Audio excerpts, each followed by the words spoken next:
Hello my dear friends, and welcome back to another Star Wars news update. Obi-Wan Kenobi is over, so we now look to the next upcoming Disney Plus series. We have Andor on the 31st of August, then we have The Bad Batch Tales of the Jedi, but in the first half of 2023, we have The Mandalorian and of course, Star Wars Ahsoka. And that's the one that we're going to be talking about today. We have quite a few juicy updates to get through, but we begin with some set leaks courtesy of Making Star Wars. These were taken late at night, and they say the context of these photos is apparently in one scene, Ahsoka is trying to gain access to somewhere, and what you see here is the entrance that Rosario Dawson walks up to. That's all we know about the context, we don't know anything else. Nothing too major, but really interesting nonetheless, and last time of course, they had set leaks that showed a Jedi temple.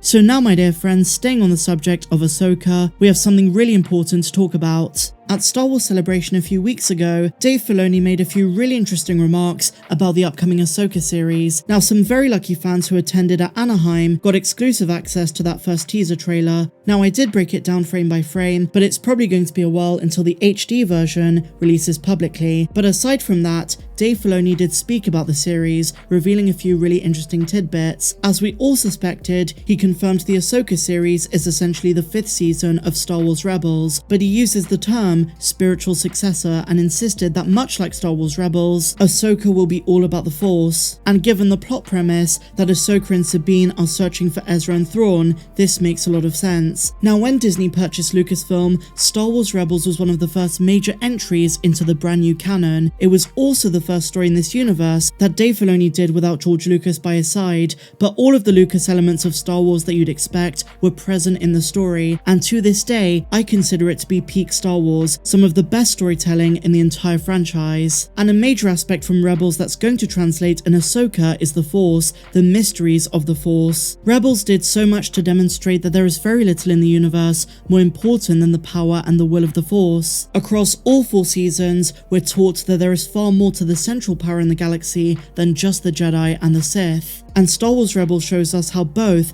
actively try to pursue deeper knowledge rather than just using what they already know to battle each other. And there are so many other Force elements brought in too, from Ezra being out of balance to the introduction of the Bendu and the spiritual subplot of Doom once Kanan passes away. There is so much depth to the Force related narratives in the show, but one particular aspect that might be focused on in the Ahsoka series is the world between worlds. And I know this is somewhat unpopular with some fans, but we do need to speak about it because it was set up in Rebels. The world between worlds is a fascinating concept, though many fear it because it brings time travel into Star Wars, although that is far too limited of a view to take on this pocket dimension, with portals that seemingly open on places and times important to the Star Wars universe. If Emperor Palpatine took control of this place as he tried to do in Rebels, he could theoretically change events in time. And that's what he wanted, ultimate power of the universe. And as with everything related to the Force, the Sith would simply see it as something to be bent to their will, all in the name of strengthening their power. But the question is, what happens if it's used in the Ahsoka series? Well, in Star Wars Rebels, Ezra accidentally comes across it. He saves Ahsoka, but he also tries to save Kanan. And before Palpatine can follow them into the world between worlds, Ahsoka helps Ezra find acceptance and meaning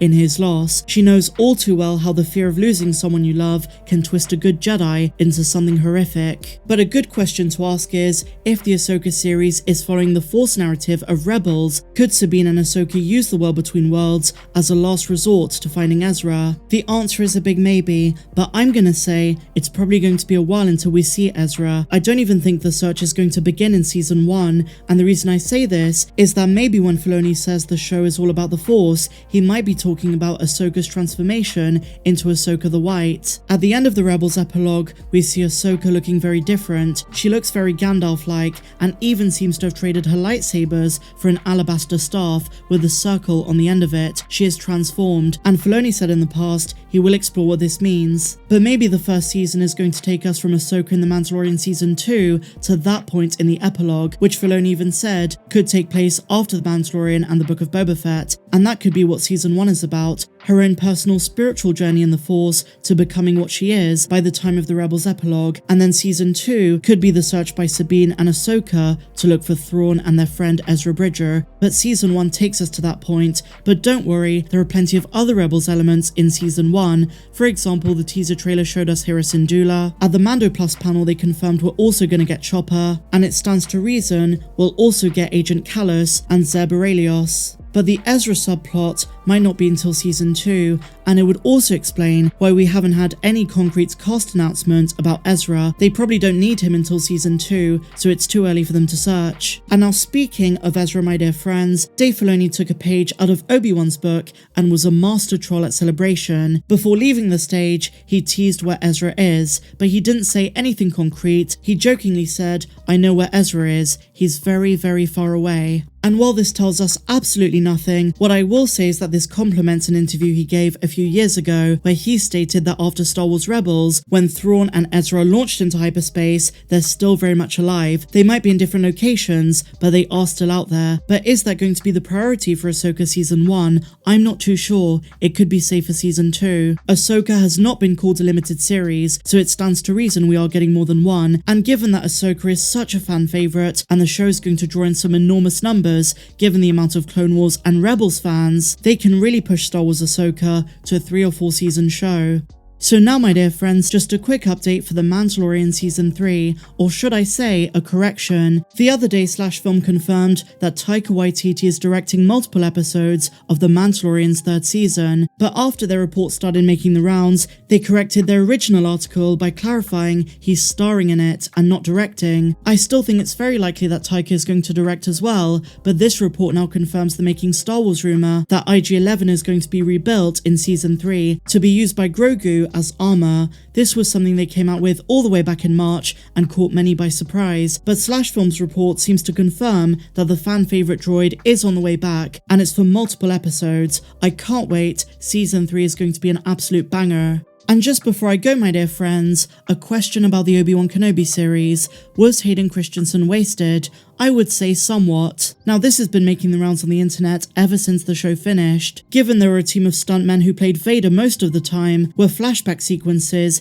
and the final episode where we see his helmet cut off, enough to call it Hayden's big return, or was he wasted, as some fans believe? Now, let's break this down because I do want to balance the positives with the negatives. Overall, Hayden Christensen appeared as Vader twice, in the back-to sequences and also in the episode 6 rematch. As Anakin, Christensen appeared in flashback sequences, in Reva's Order 66 flashbacks, and of course, in a hallucination in part 3. Now, I will say Hayden was absolutely brilliant, and I felt very satisfied by his performance in episodes 5 and 6. But I think the disconnect for some fans comes from the fact that the show really marketed Ewan McGregor, Hayden Christensen, and Moses Ingram. They were the major 3 in the press tour, and many fans had the impression that we'd see much more helmetless Vader and more Anakin flashbacks, not just ones reserved for the final 2 episodes. Now, there's a distinct difference between fan expectation and missed opportunities, but sometimes both labels can apply to a single situation, and that's seemingly what happened with Obi-Wan Kenobi. Yes, fans wanted more Hayden as Anakin, but using him in a limited way the way they did in the series made sense from a narrative standpoint. They only used him when need be, and it was an impactful, emotional last 2 parts, dealing with the relationship of Anakin and Obi-Wan, a broken friendship and a lost brotherhood. Of course, I would love to have seen more Hayden as Anakin, and I do think one of the biggest missed opportunities were flashbacks earlier in the series. And while I do see the perspective that he was wasted in the show,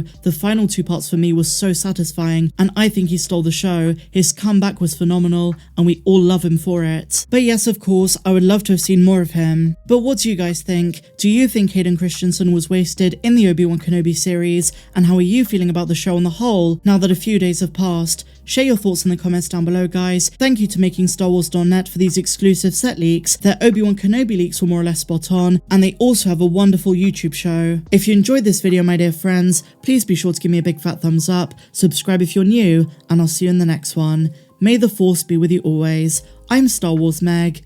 Have a good one.